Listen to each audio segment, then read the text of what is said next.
Baik, kita akan segera masuk dalam pemberitaan firman Tuhan yang saya ambil dari 1 Raja-Raja 17 ayat 1 sampai 6. 1 Raja-Raja 17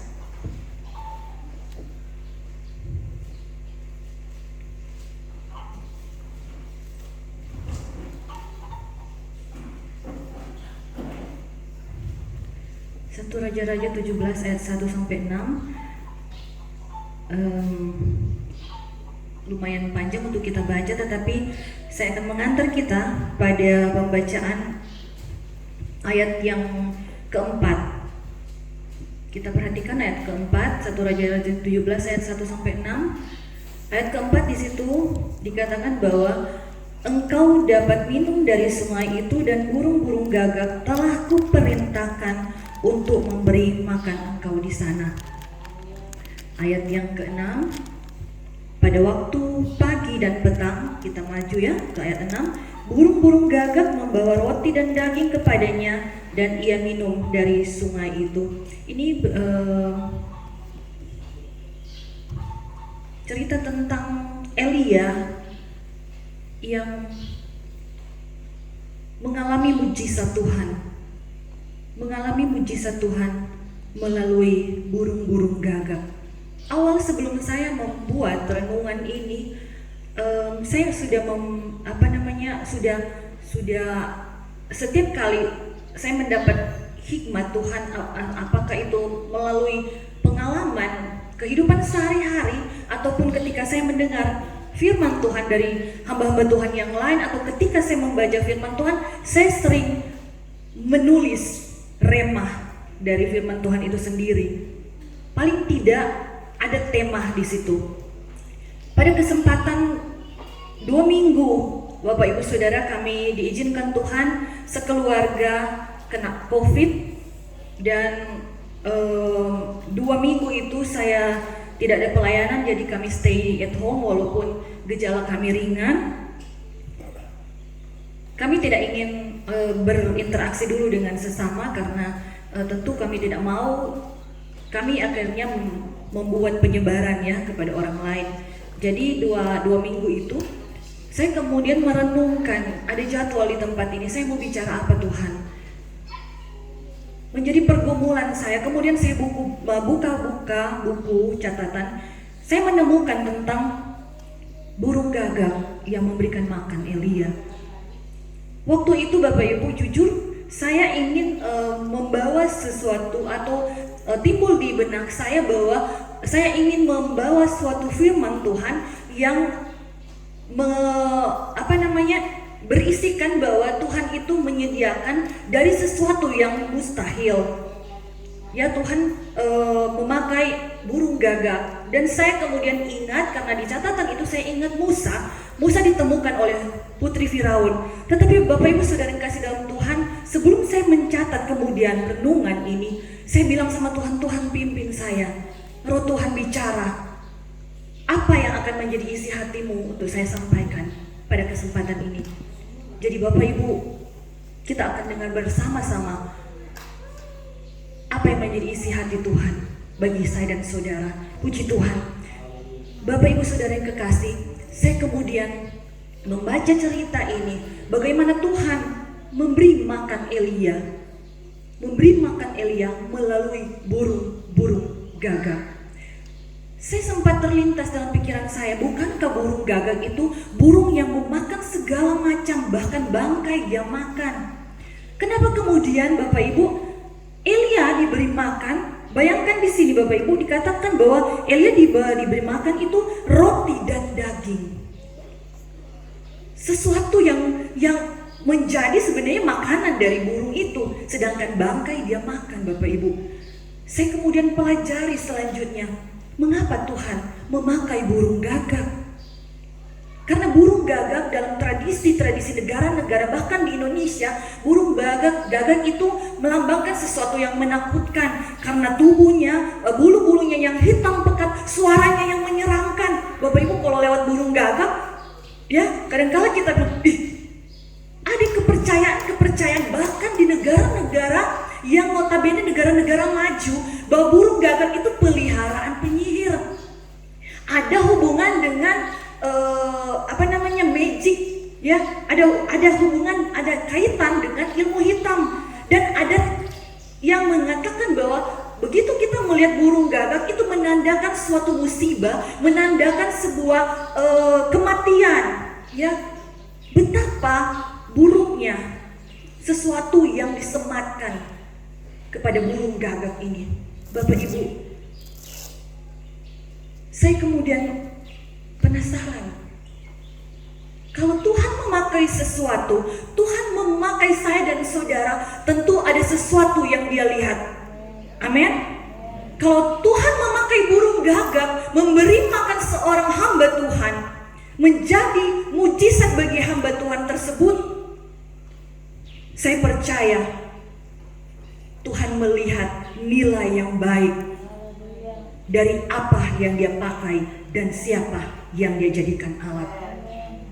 Bapak Ibu Saudara kekasih dalam Tuhan Yesus Kristus, saya temukan bahwa ternyata burung gagak itu dia suka bekerja sama. Burung gagak itu kalau dia mau cari makanan, mereka datang bersama-sama sekumpulan. Burung gagak ini suka berkelompok dan mereka bekerja sama. Mereka lihai sekali mencari makanan. Dan yang kedua Bapak Ibu, mereka itu kalau dikatakan dalam istilah manusia bersosialisasi atau jiwa sosialnya tinggi. Mereka saling berbagi makanan sesama burung gagak. Dan yang satu lagi Bapak Ibu, mereka itu solidaritasnya tinggi atau kepeduliannya tinggi. Mengapa?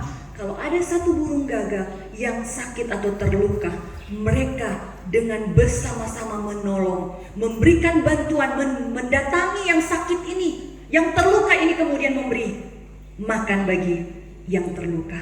Luar biasa Bapak Ibu, ya, luar biasa. Kemudian Bapak Ibu tahu bahwa ternyata burung gagak adalah burung yang cerdas. Burung yang cerdas, rasio otaknya Bapak Ibu sama seperti anak 2 tahun, setara dengan anak 2 tahun. Jadi Bapak Ibu bisa bayangkan tubuhnya yang kecil, otaknya seperti anak 2 tahun. Ya.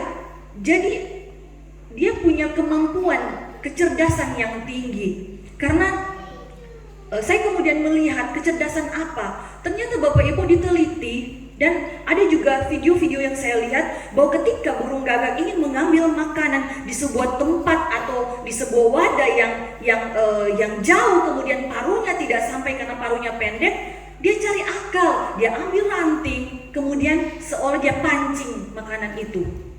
Kadang-kala kalau dia tidak mendapatkan alat itu yang panjang untuk mencapai makanan, dia akan membuat sebuah rangkaian. Jadi dia ambil ranting, dia ikat sehingga menjadi panjang. Kemudian dia ambil makanannya. Ada penelitian Bapak Ibu, karena para ahli penasaran, kemudian mereka tempatkan roti di dalam gelas, di dalam wadah, dikasih air. Kemudian di situ mereka tempatkan barang-barang atau ya kita contohi semacam batu ya, batu bermassa atau ada beratnya. Dan burung gagak ini karena dia pintar, dia ambil apa?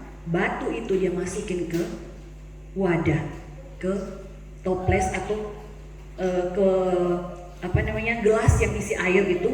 Dia tambah lagi, dia lihat paruhnya belum cukup, dia tambah lagi batu, dia tambah sampai ke atas Bapak Ibu. Saya bilang, wow, luar biasa Tuhan kita, ya, luar biasa.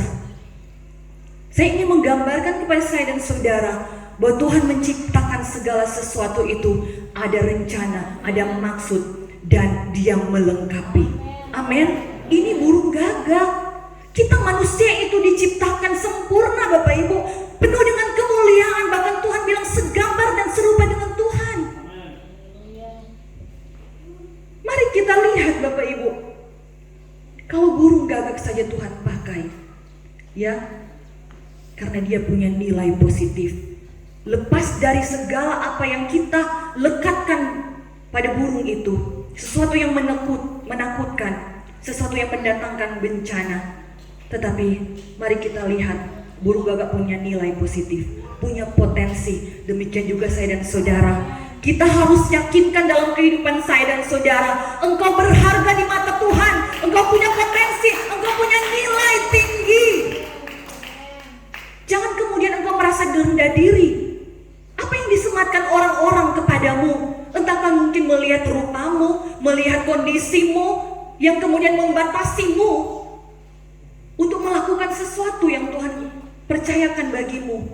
Mari kita lihat dan kita kenali potensi diri kita. Amin. Haleluya. Saya tidak tahu apa yang menjadi potensi saya dan saudara di tempat ini. Dan tetapi kita boleh melihat, bahkan orang cacat pun saudara, saya tidak pandai main musik. Tetapi kalau saya lihat orang buta, maaf, luar biasa Tuhan. Tuhan itu adil Bapak Ibu. Mari kita kenali diri kita. Itu yang pertama, kenali dirimu. Yang kedua, Bapak Ibu Saudara kekasih dalam Tuhan Yesus Kristus, ketika burung gagak menetaskan anaknya, apa yang terjadi? Anak yang baru menetas itu ternyata bulunya tidak hitam. Aneh bukan? Dia bulunya putih Bapak Ibu. Kulit-kulitnya yang masih kemerah-merahan itu ternyata bulunya putih. Sehingga apa? Induknya meninggalkan anak burung gagak. Bapak Ibu bisa bayangkan, anak burung gagak yang harusnya diberi makan oleh induknya, ditinggalkan induknya. Karena apa? Induknya begitu lihat anaknya menetas, dia jadi takut. Dia bilang, bukan kita pe anak ini. Dia terbang lari. Kasih biar itu burung kecil ini Bapak Ibu. Dan Bapak Ibu Saudara yang kekasih dalam Tuhan Yesus Kristus, saya kembali mengingatkan kita pada kesempatan ini bahwa Tuhan menciptakan segala sesuatu dengan maksudnya, dan Tuhan menjamin kehidupan kita.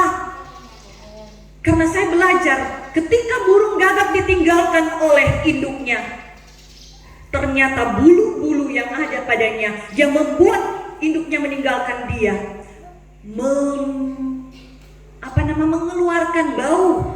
mengeluarkan bau yang apa Bapak Ibu, mengundang serangga.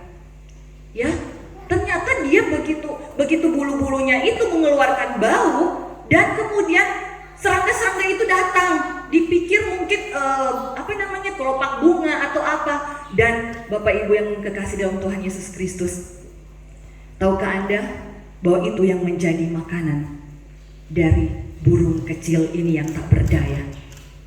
Luar biasa Tuhan. Mari kita lihat peneguhan firman Tuhan tentang ayat ini. Bapak Ibu kita baca dalam Ayub 38 ayat 41. Ayub 38 ayat 41. Sama-sama saya akan mengantar kita pada pembacaan ini.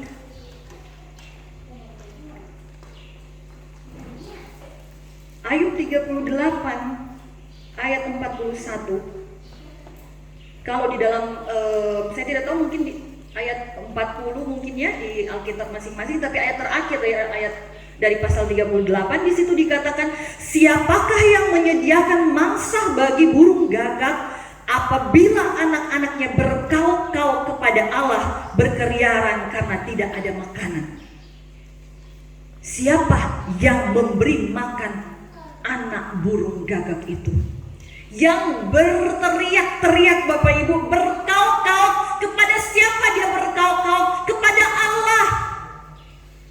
Saya ingin kita mengerti bersama bahwa burung gagak ini, waktu dia masih kecil, dia tidak mencari induknya karena dia mengerti dia diciptakan oleh Tuhan. Amin. Firman Tuhan yang katakan Bapak Ibu bahwa dia berkauk-kauk kepada siapa? Kepada Allah, untuk dia makan. Karena justru induknya meninggalkan dia. Ini bicara tentang penjaminan Tuhan dalam hidup saya dan saudara. Amin. Kalau kita memerlukan sesuatu, mari kita berkauk-kauk kepada Tuhan. Haleluya. Jangan cari manusia, jangan cari induk seperti anak burung gagak kecil ini, tetapi dia berkauk-kauk secara mungkin tidak tertulis nyata, tetapi dia sampaikan itu tembus kepada Tuhan. Haleluya, Bapak Ibu. Di situ, di dalam perikop itu, di dalam ayat 38, perikopnya apa? Kekuasaan Tuhan di alam semesta. Tuhan yang berkuasa di alam semesta. Bahkan kepada burung gagak, apatah lagi saya dan saudara yang Tuhan ciptakan, sungguh mulia. Amin. Haleluya, puji Tuhan. Di dalam Mazmur 147 ayat 9 kembali ditegaskan bahwa dia dalam dia dimaksudkan dia di sini adalah Allah yang memberi makan kepada hewan. Apa Bapak Ibu selanjutnya? Kepada anak-anak burung gagak yang memanggil-manggil. Sangat khusus sekali burung gagak ini. Ya, kenapa tidak dicatat kemudian burung merpati, burung ini, burung itu ya, atau hewan ini, hewan itu? Karena ternyata ya kehidupan burung gagak waktu kecil seperti itu. Kalau burung-burung lain dia pelihara anaknya, dia kasih makan anaknya, tetapi burung gagak dia tinggalkan anaknya. Dan Tuhan tahu sedemikian rupa, sedetailnya, karena Tuhan yang ciptakan burung gagak. Tuhan tahu sedetailnya engkau dan saya, karena Tuhan yang ciptakan saya dan saudara. Amin. Haleluya. Burung gagak saja Tuhan pelihara. Ada firman Tuhan yang katakan Bapak Ibu, burung di udara, di dalam Mazmur Tuhan pelihara.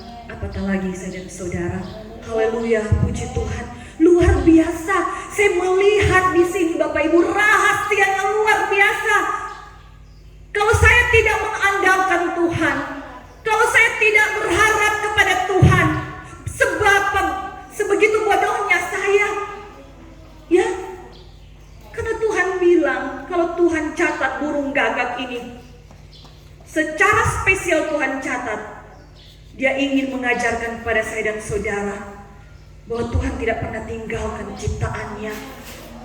Kita adalah umat-umat Tuhan, umat-umat kesayangan Tuhan.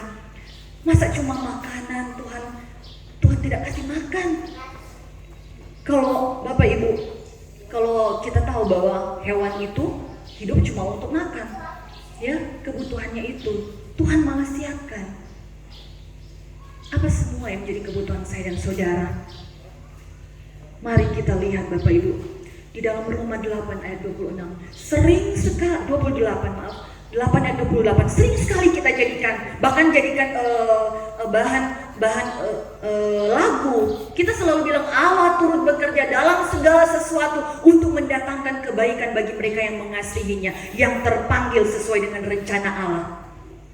Apakah itu menjadi pengalaman hidup saya dan saudara? Atau sekedar kata-kata yang keluar dari mulutmu? Atau sekedar pujian yang kalian hafal? Bahwa Allah turut bekerja. Mengalamikah itu dalam hidup saya dan saudara? Tetapi saya yakin dan percaya kalau saya, saudara masih hidup dan bernafas sampai saat ini, itu karena Allah turut bekerja mendatangkan kebaikan bagi saya dan saudara. Amin. Allah turut bekerja mendatangkan kebaikan. Puji Tuhan. Haleluya, puji Tuhan. Jadi yang kedua, setelah kita mengenali diri kita, kita mengenali Tuhan kita. Ya, apa yang kita lihat dalam kehidupan kita? Kita lihat, introspeksi, kita periksa, kita nilai. Oh Tuhan, kita begini. Tetapi kita punya Tuhan yang luar biasa. Puji Tuhan Bapak Ibu Saudara yang kekasih dalam Tuhan Yesus Kristus. Yang ketiga, setelah kita mengenal diri kita, kita mengenal siapa Tuhan. Mengenal siapa Tuhan mungkin contohnya seperti yang suami saya tadi bilang ya, ada hubungan dengan Tuhan dalam nanti itu akan terlalu panjang. Tetapi mari kita juga mencari bagaimana kita mengenal Tuhan ya secara pribadi. Yang ketiga kita masuk, apa yang menjadi tujuan Tuhan? Apa yang menjadi tujuan Tuhan?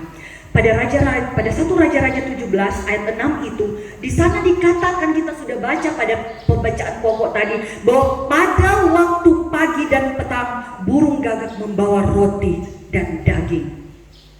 Jadi tujuannya bahwa dia membawa roti dan daging karena dibutuhkan oleh Elia untuk makan pagi dan petang.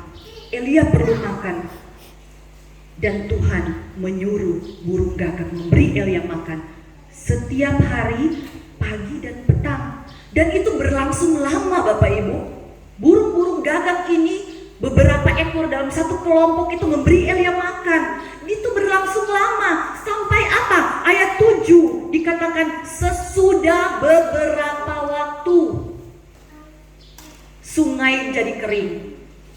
Jadi perlu waktu Bapak Ibu, perlu proses, perlu sesuatu yang kita bayar waktu kita mengerjakan tujuan Tuhan dalam hidup saya dan saudara. Tuhan mau pakai saya dan saudara, dan itu bukan gampang. Dia harus persiapkan saya dan saudara, perlu waktu. Ya, dan apa Bapak Ibu? Itu adalah sesuai dengan kebutuhan. Sesuai dengan kebutuhan dan sesuai dengan tujuan Tuhan. Haleluya, puji Tuhan. Elia adalah hamba Tuhan yang melayani Tuhan. Dan Bapak Ibu, burung gagak tekun melayani Elia. Saya dan saudara adalah jemaat. Mari kita menjadi burung gagak yang dipakai Tuhan untuk melayani hamba Tuhan di tempat ini. Amin. Hamba Tuhan di mana saja kita berjemaat. Mari kita belajar untuk terlibat dalam pelayanan Tuhan, pekerjaan Tuhan, karena itu tujuan Tuhan bagi hidup saya dan saudara. Melayani Tuhan lewat hamba Tuhan, melayani Tuhan lewat sesama. Kita kerjakan apa yang katakan firman Tuhan, seperti kita kerjakan kepada Tuhan, bukan kepada manusia. Amin. Haleluya, puji Tuhan. Puji Tuhan. Jadi yang ketiga adalah kenali panggilanmu. Kenali apa panggilan Tuhan dalam kehidupan saya dan saudara. Beberapa hari sebelum hari ini Bapak Ibu, kalau tidak saya kemarin atau kemarin dulu, saya kemudian teringat akan kisah Bahtera Nuh, ya. Kisah Bahtera Nuh. Di sana dikatakan ketika Bahtera Nuh terdampar atau karam, yang pertama yang dia Nuh lepaskan adalah burung gagak. Mari kita belajar burung gagak ini.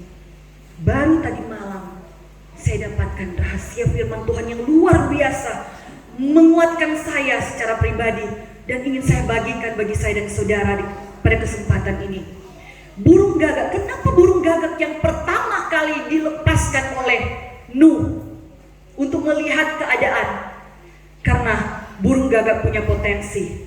Dia bisa terbang jauh. Dia bisa terbang jauh dan dia merupakan burung yang tangguh. Ya, kemudian apa Bapak Ibu? Burung gagak itu tekun dan setia. Bapak Ibu bisa lihat waktu mereka memberi makan Elia, mereka dengan tekun siang petang, pagi petang, setiap hari pagi petang. Mereka itu tekun dan mereka itu setia. Karena apa? Begitu Nuh melepaskan burung gagak itu dikatakan firman Tuhan, pergi pulang. Apa yang dia kerjakan Bapak Ibu? Dia memberikan informasi, dia melaporkan. Jadi dia tahu apa yang menjadi tujuan dari Nuh untuk melepaskan dia. Dia tahu, oh kita dilepaskan supaya apa? Supaya kita melihat sekeliling. Nanti ketika burung itu kemudian di situ dikatakan bahwa apa? Burung membawa laporan setelah burung gagak kembali dengan jadi begitu burung gagak itu cepat kembali, Nuh kemudian mau mengambil keputusan bahwa daratan sudah ada, ya sudah kering karena sudah cepat pulangnya, ya. Kalau dia lama pulang tentu dia akan cari sumber air itu, oh masih banyak tergenang. Tetapi begitu dia cepat kembali, di situ Nuh mendapat hikmat bahwa tanah kering sudah ada untuk bercocok tanam. Ya, jadi ada tujuan. Dan kita harus mengerti seperti burung gagak yang mengerti tugas dan tanggung jawabnya.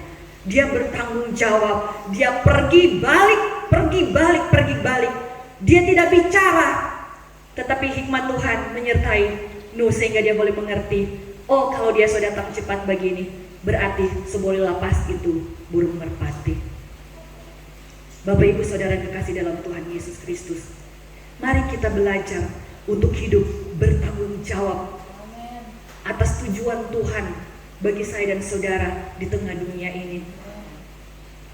Kita hanya sementara di sini. Kita hanya sementara. Kita seperti uap. Tetapi ada tujuan Tuhan bagi saya dan saudara untuk kita kerjakan di dunia sebelum kita mewarisi sorga yang kekal.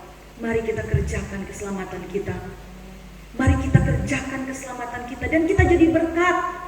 Kita dipanggil untuk jadi berkat. Mereka yang belum mengenal Tuhan, mereka yang hidup masih di dalam dosa, mari kita menjadi kesaksian bagi mereka.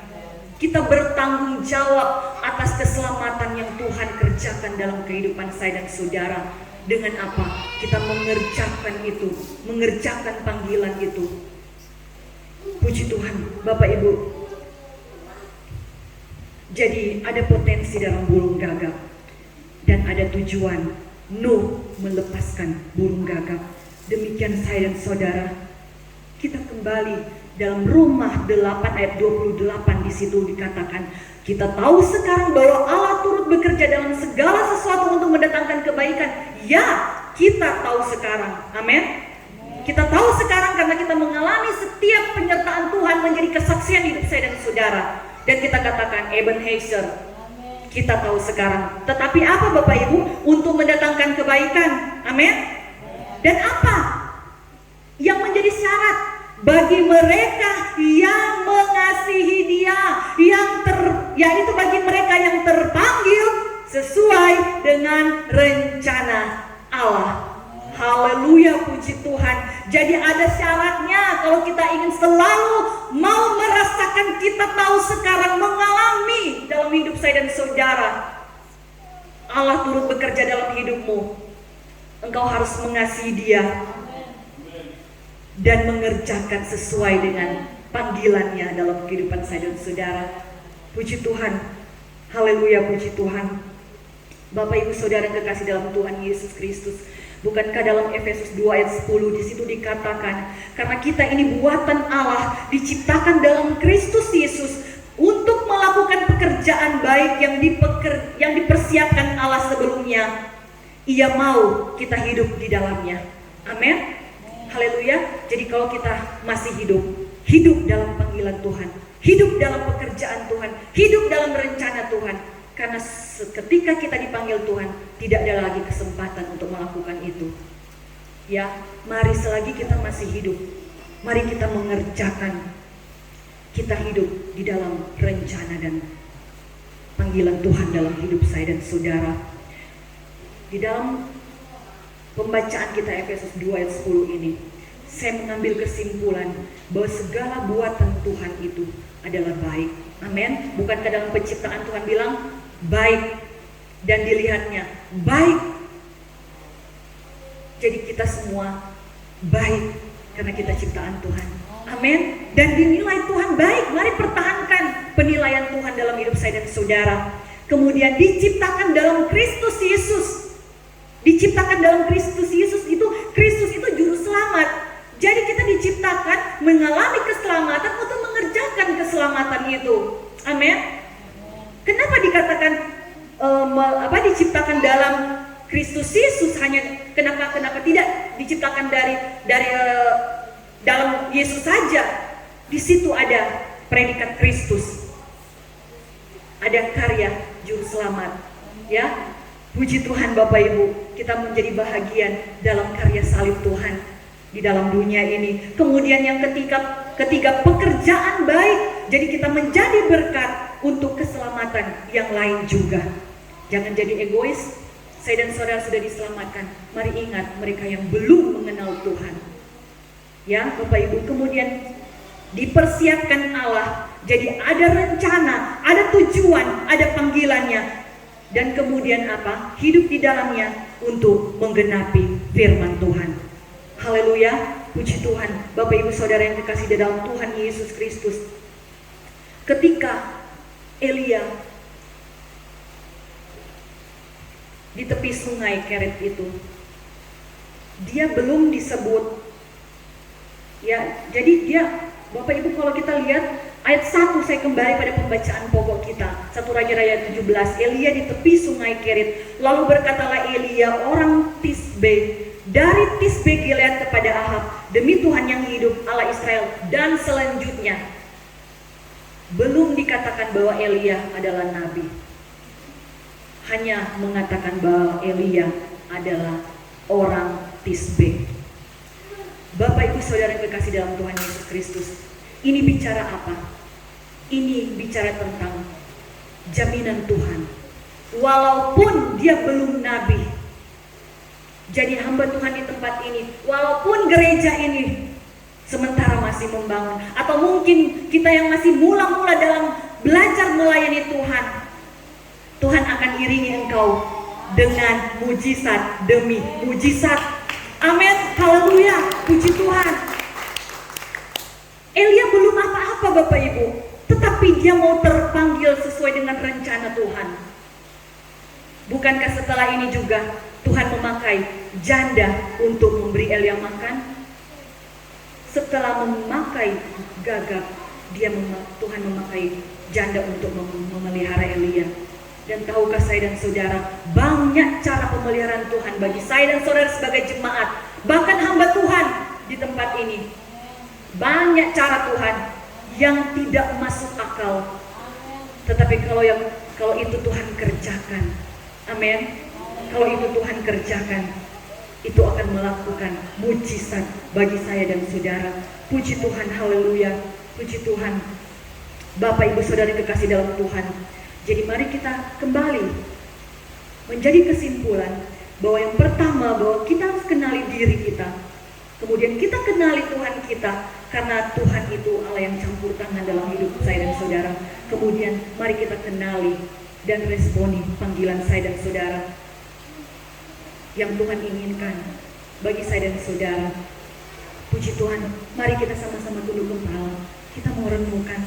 Bapak Ibu Saudara yang dikasih dalam Tuhan Yesus Kristus, puji Tuhan, saya ingin kita melakukan satu pujian, mungkin bantuan dari singers dan musik.